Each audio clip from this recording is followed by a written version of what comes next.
இங்க யாருமே ப்ரெஷர்ல இல்ல சார். இவங்க சொன்ன அத்தனையும் நானும் பண்றேன். நானும் படத்துக்கு போவேன், நானும் ட்ரிப்புக்கு போவேன். ஆனா இது எல்லாத்துலயும் நான் வீட்லயே சேமிப்பேன்.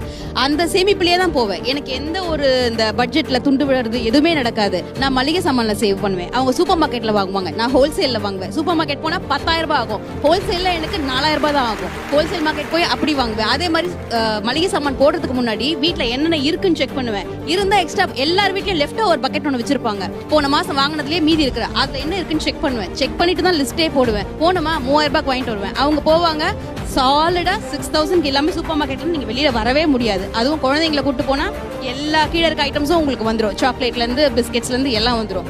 அதாச்சுங்களா. ட்ரிப்புக்கு நாங்க எல்லாம் சீட்டு போடுவோம். கண்டிப்பா இங்க எல்லாரும் சீட்டு போடுவாங்க. அந்த சீட்டு போடுறதுல 2 lakhs சீட்டு நீங்க போட்டீங்கன்னா நீங்க சேவ் பண்ணும்போது இயர்லி அது நீங்க ஃபீஸாவும் கட்டலாம், ஒரு ட்ரிப்பை பிளான் பண்ணிக்கலாம். சோ நான் முன்னாடி சேவ் பண்ணிடுவேன், அதை எடுத்து நான் செலவு பண்ணுவேன். ஓகேங்களா. இந்த மாதிரி நான் செலவு பண்ணிட்டு கிரெடிட் கார்டு